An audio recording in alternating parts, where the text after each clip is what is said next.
You are listening to the Park Flyer Podcast, where we discuss our RC adventures.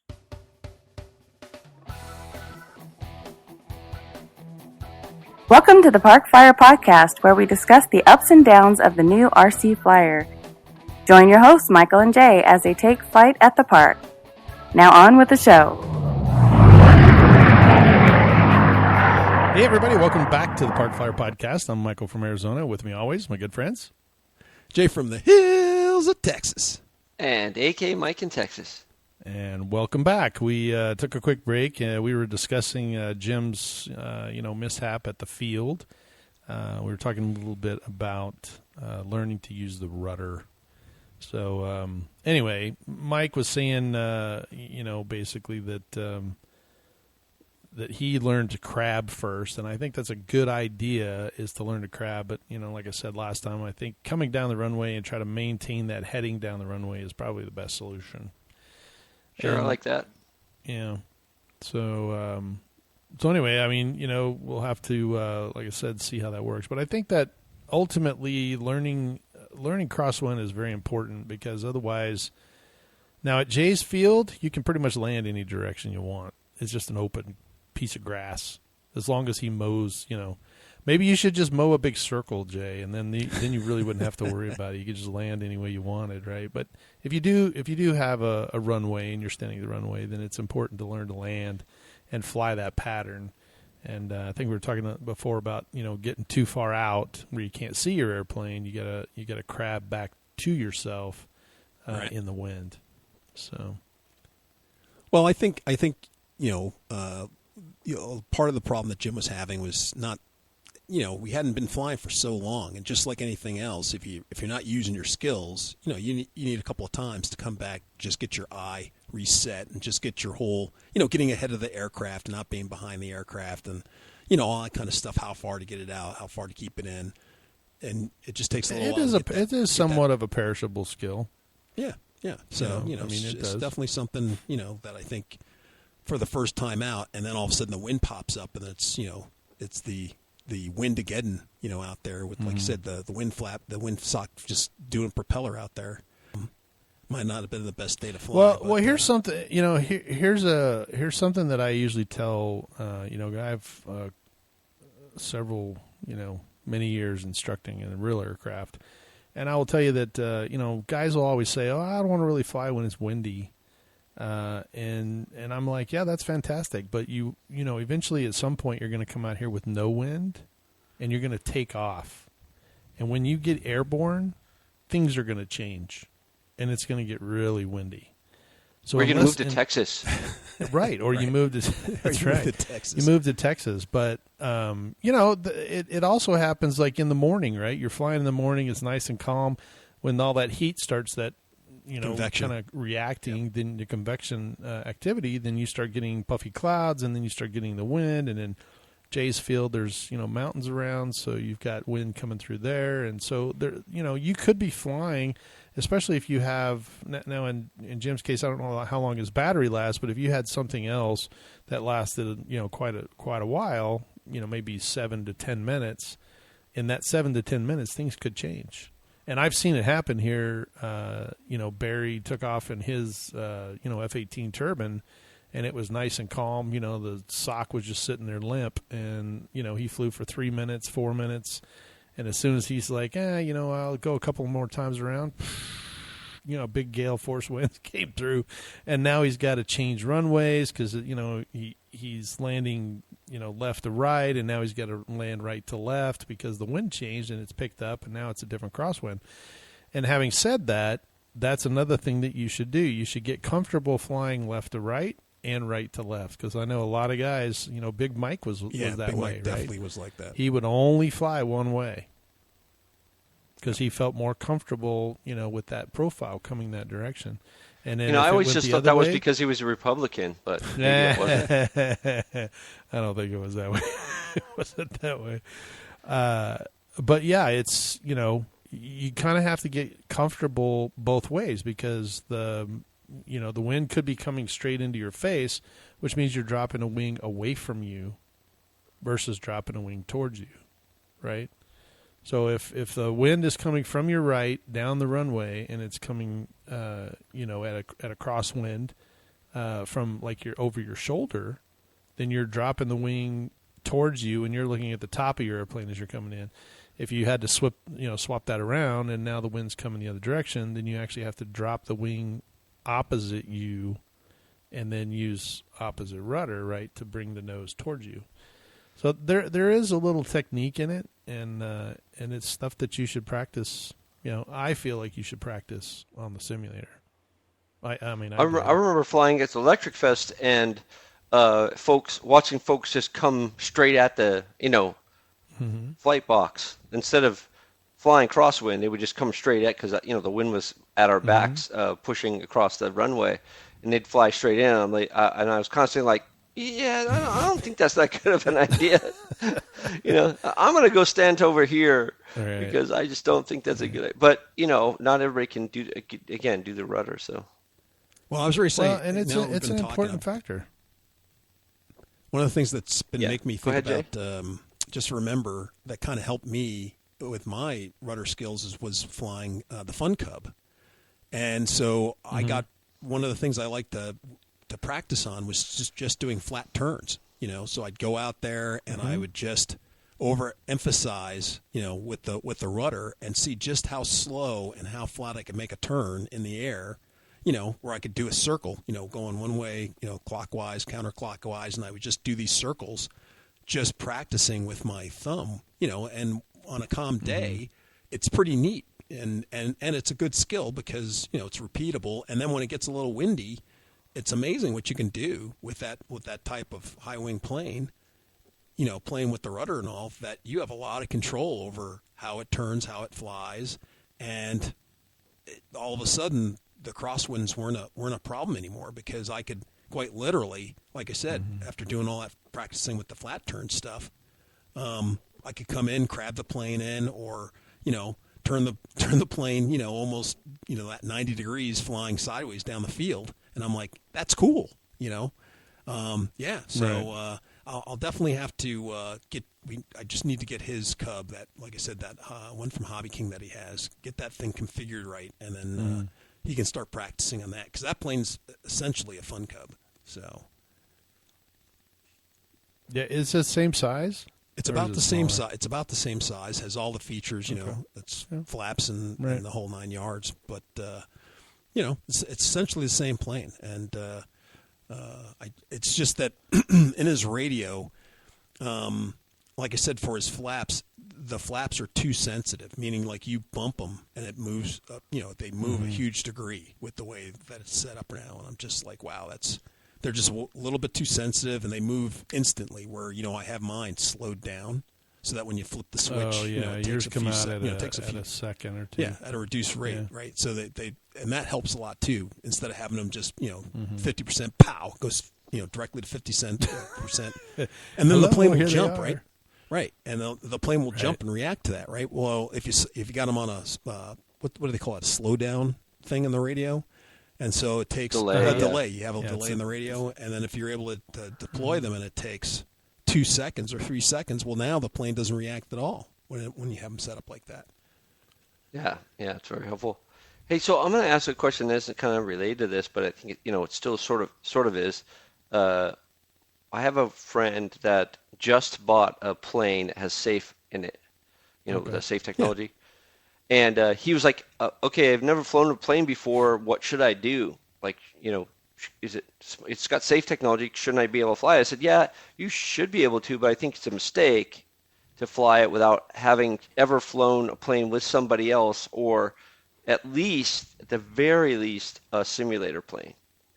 And yeah, you should be able to hit that safe button and the thing should land on its own, sure.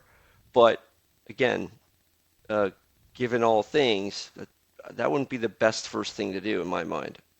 Now, I have heard of people doing it, but I don't know how successful. What's the success rate on that? So what do you guys think? Well, what should I tell this guy? No, I mean, he could do it, but just he needs to understand what the safe settings are, right? Because there are like 3 different settings, and he can fly the one that doesn't allow him to bank more than 30 degrees, or pitch more than 10 degrees or whatever. And that way, when he takes off, if he's really aggressive on the sticks, the airplane just won't matter. Won't matter, right? Is it advisable to go out there just in a field somewhere and try to fly it the first time? Probably not, unless if you have a simulator, I would jump on there and try to get your thumbs at least looking at the right direction and being able to come back towards you. That's the biggest problem. But it's still not going to help if it's a crosswind. I've flown the safe ones. Yeah, I mean, it's going to happen the same thing that we just talked about, right? He's going to be on a really calm day. He's going to take off, and then all of a sudden the wind's going to go blow his airplane out, and he's not going to know how to get it back.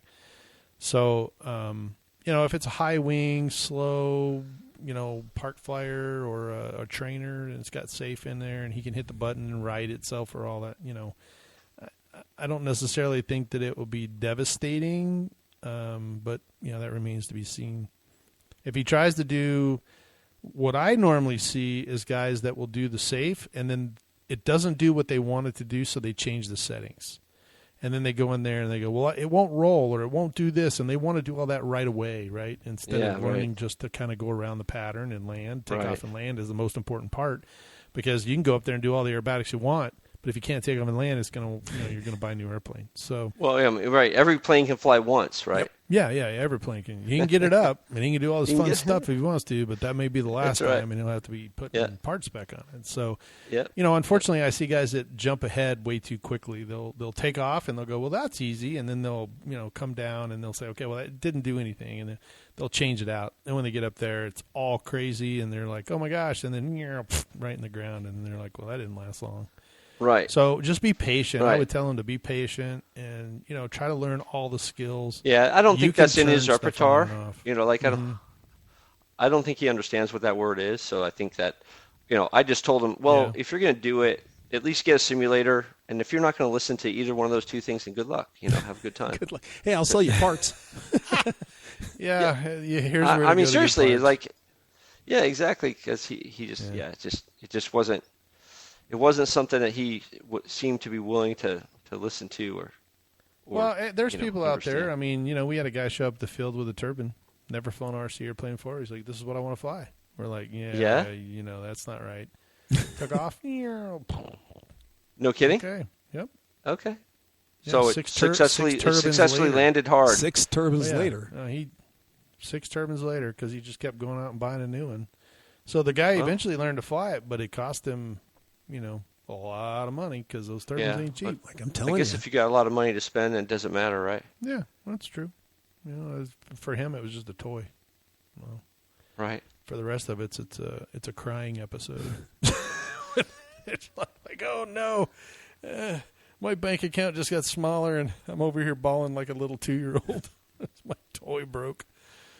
But yeah, I don't know. I think I think the skills involved in doing this, it's definitely worth it if you spend some time on a simulator. Even if you find a free one that just gives you some, kind of crappy graphics, you don't have to spend the money on the, on the more expensive ones. But I think, Real Flight, it'll give you the basics. And I've tried a bunch of them. You'll get the basics of how to, how to fly. Yeah, before I had Real Flight, I think Jay gave me something that was like a freeware or something, and I flew I used that free one too, and it's not terrible. No, I mean, it's kind of choppy in 1980s, but, it did the job. But then when Real Flight came out, I was like, holy smokes, this is, a world of difference. It actually felt like I was at the field flying.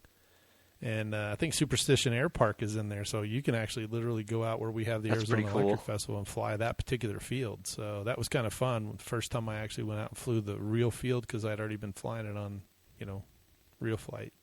So it was kind of cool to go out and see it. So anyway, well, so Jay, we were kind of going back to this gym thing. Do you think that? And I think you may have missed it the first one. Mike and I were talking about it earlier, but we were saying that the Zaggy that he flew first and the EDF, neither one have rudders. No, it does not have rudder. So do you think that this is an issue of flying airplanes that don't have them? He's just not used to using it, and then jumping into something that is, or I mean, does he not make that transition? I mean, Jim would know, but, I'm trying to give him the benefit of the doubt that if you just go fly 2 airplanes that don't have it, you don't use it. And I know you and I have talked about before that regardless of when I fly the Zaggy or the Tough Wing or the, whatever airplane it is, the Fun Jet, you name it, I use the rudder as if it had a rudder. Right. My thumb will actually go in the direction of the turn or opposite the turn. Oh, I see. Because my thumb, in my brain, my thumb is working the rudder as if it would have one, even though it does not. And Jay mentioned it one time. He saw me when I was tumbling the Tough Wing, and I had full throttle and left rudder, and he's like, "It has no rudder. How's that How help? are you getting it to do that? How's that help?" Yeah. It helps me because I'm constantly using that thumb, the throttle, and the. But when I go back to 3D, I'm not just dropping it. So anyway, I was interested to see if your thoughts on that, if that was something that you felt was a factor, or if it just. It wasn't a factor at all. No, I just think it's, just the way he's just flown for years, just like anything else, habits, right? So it's kind of like me and the twanging thing, right? So in case the listeners don't know. That's right. I remember that. So whenever I'm around Mike, wherever we're at and we're flying, well, we were I don't remember where we were at, but anyway, I'm flying the plane and Mike went, "What's that?" And I go, "What's what?" He goes, "Did you hear that?" And I go, "I don't know what you're talking about." So I'm flying and that right there. What were you doing? And I go, "Oh, I was rolling it or I was doing something." He's like, "Do you just let go of the stick?" And I go, I don't know. Sproing. Yeah. And so what was happening was hearing. I'd roll the plane and I'd have it all the way over to the left or right and I'd let go and it would center itself, right? Skip-a-toing or twang as it was. And so then, he's like, "Hey man, you're twanging the sticks. You shouldn't just let go of the sticks like that." And I'm like, "I'm doing what? Who? What? Where now?" And so, in order to get it across to me, what's one of the things I like to use? So the technique for me to be used is negative reinforcement. So Mike started to go, "Hey, there you go. You got to stop twanging on that guitar, man. You're going to break it." I'm like, "What? Twanging on the?" "Oh, because I was letting go of the stick." And he'd be over there. Right. He'd start whistling a tune, a Western tune as I'm flying. And I'm like, "Am I twanging this? Am I twanging the sticks again?" And he's like, "Yeah, it's rather annoying." And and after that I became self-conscious of it, and I stopped. Twang. Yeah. So I won't say that I won't say that I'm 100%, but it definitely reduced my twanging on my sticks and stuff. And I just think it's we get in habits, like you said, I'm flying by myself, or whatever. So, I don't have anybody to correct me or to point out my flaws.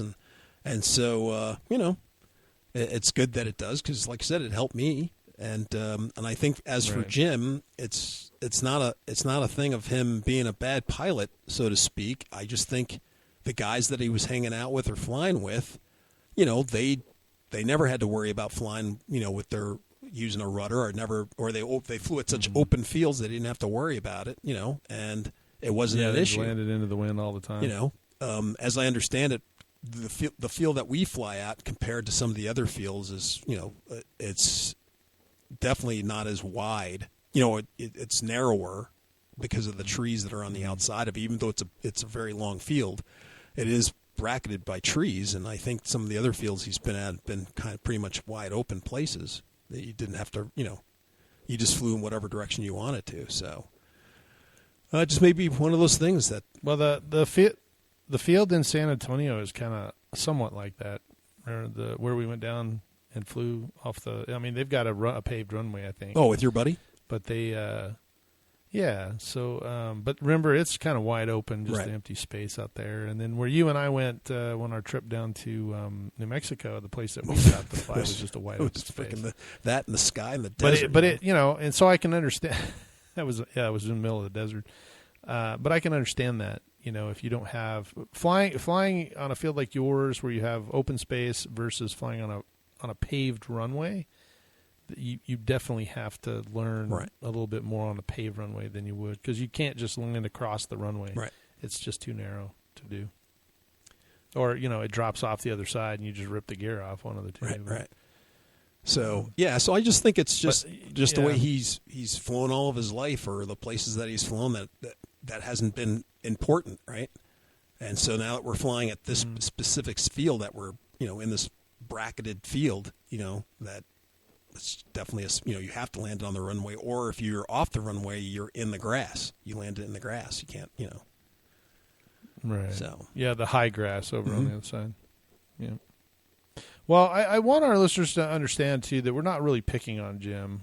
Jim's a great pilot. I've been out there and seen him do some great things, and he does have a lot of airplanes and he flies them really well. These are more just techniques, and people reach out and say, hey, this, you look like you're having a problem, and we're willing to offer advice. Now, whether people take it or not, it's up to them, but we're not really hammering on anybody. These are just, a way to kind of get a little bit better skill. Some people want to do it, some people don't. It's really up to them, but we're not harping on Jim. I think he does a really, really good job, but these are little things that he might be able to use to make, that even better, and maybe not crash as much, right? So, or at least crash the last time. And getting out there and doing it more is definitely, it is a very perishable skill. That's I think that's one of the biggest I've been doing it a long time, and I do it. Yeah. I do it for a living, and so even going back to RC World, it may take me a couple of flights to kind of get my hands back into this is what I'm doing. And I've done that where, I laid off a week or 2 or 3 and then jumped out there, and next thing you know, I've got a turbine, the Barry hands me and says, hey, go fly this one, and it takes me a couple times around, and then my brain catches back up to it, and then I'm like, oh, okay, here we go, right? But the initial couple of loops around the pattern, it's just me trying to get, a feel for where the wind's coming from, because the wind at the surface may not be the same as the wind at 1,500, not 15, but 400 feet. That should be it's going to be different. And also at Jay's Field, I can tell you just from flying the Tough Wing and some other airplanes that when you get above the tree line, it changes. So, you come in for a low, kind of a low pass, or you do something down the field that you're going to land, and you go around and you get up into that, just above the tree line.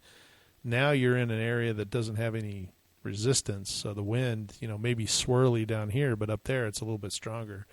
And I've seen it, where I'm like, wait, why am I crabbing looking away from me? And then when I come in, I'm crabbing looking towards me. Because we got those 2 giant hills on that one side, and then it's an open field, and then trees off to the one side we don't fly over.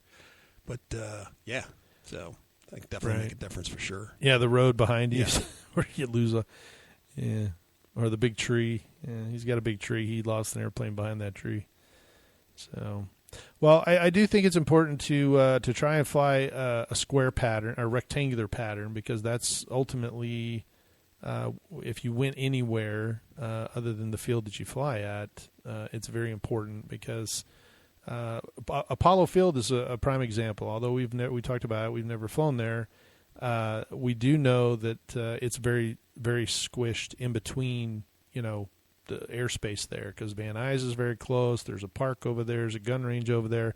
And you actually literally have to fly a rectangular pattern. If you get outside of that, then you encroach on other people's airspace, and you could have catastrophic type, events. So if you crash your airplane on the gun range, I'm sure they wouldn't appreciate that, and it may get it back with more than one more than one piece. I think they would really appreciate it. But what I'm saying is that, we do get comfortable flying at our own fields, and when you start, moseying around to others, you have to kind of follow their rules. And if you can't fly this rectangular pattern, then you need to really practice, because when you go to someone else's, you're invited out, then you need to at least, fly that. And it helps everybody else too. When you guys in Texas are flying one at a time or a couple, I know that when you and I go out there, one of us is flying, the other one's charging batteries or putting batteries in. And sometimes we get up there and we get to fly both, but, we're both going in the same direction, and we're both, flying the same pattern, so that we're not fighting each other,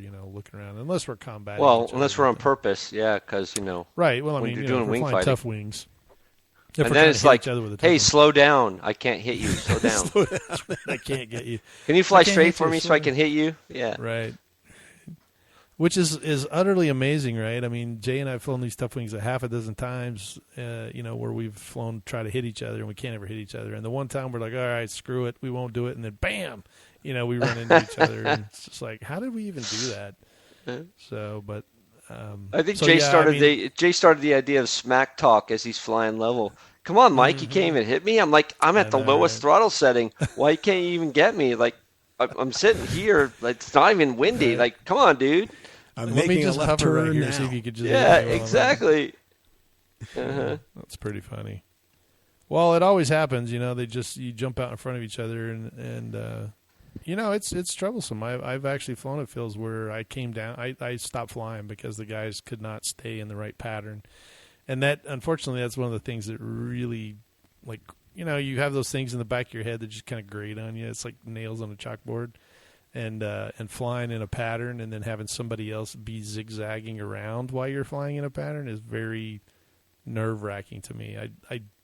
I don't like it, so I usually just land and I'll be like, all right, just fly as anywhere you want to fly. And then when you're done, I'll go back up and do the pattern work. But I know that when I first got started, both in the flying the real world, right, the full scale, and the RC, that one of the things you have to do is go up and do hundreds and hundreds of patterns.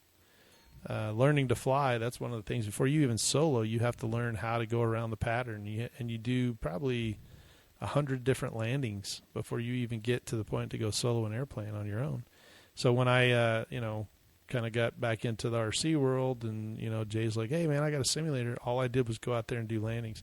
And then when I got a real flight, I would start. They got a list of airplanes. I would start with the first airplane in the list, and I would go do 3 takeoffs and 3 landings, and then I'd go to the next airplane, 3 takeoffs and 3 landings. And I would do 3 in one way and 3 in the other way. So it was 6 per, and I would just move down there, and it got me where I was flying different airplanes, different speeds, different looks, but I could get every single one of those airplanes, up and around and back. And I think that helped me later on down the road, kind of helping my guys out of the field be test pilots for those guys, because it didn't matter what the airplane looked like or the speed of it. I was able to at least, maintain this pattern. So I think it'll definitely help out if you're able to do that. So hopefully everything we talked about, will help you guys out. Any last comments, Jay, or anything that you have to add before we I guess the biggest thing is just, it's finally summer, so get out and go fly. That's, like I said, for Jim and I, we just got out in the field, and we're definitely making play dates so we can get out there 1 or 2 times a week and get our skill levels back up. So, excellent. That's what I like to hear. Mike? No mic there. Mike, no mic. Yeah, you want to try that again because Mike muted I muted myself. So I think I'm gonna have to try to get out more in the morning, early morning. I think that's the better time to fly, and then that way I can get some time out. But I gotta repair some planes too, so I got some work to do. Good. Well, that's exciting. I think you're coming down in a few days. I think you'll be out here. Yep. So maybe we'll do some flying when we're out here. That'll be fun. That'll be good. Go out, visit the guys, and maybe hit the field once or twice and see what the big guys are doing. Always fun. Yeah. Well, that pretty much wraps it up. Hopefully everything that we've talked about gives you a good idea of how to fly Crosswinds. Reach out to us at the parkflyerpodcast@gmail.com or go on our Facebook listeners and give us your story. Maybe some of the things that you would do to help learn Crosswinds, or that you did do to learn Crosswinds. And let us know what you think. So, Park Flyer Podcast Listeners Group on Facebook, or parkflyerpodcast@gmail.com. Either one of those. Well, for this episode, I'm going to sign off. I'm Michael from Arizona. And I'm Jay from the hills of Texas. And I'm AK Mike in Texas, unmuted. Unmuted. There you go, unmuted. We'll see you in 2 weeks. Let's fly. You have been listening to the Park Flyer Podcast. Thank you for joining us, and we look forward to your next visit. Please give our show a star rating and review, and feel free to email us your questions, topics, or suggestions to parkflyerpodcast@gmail.com.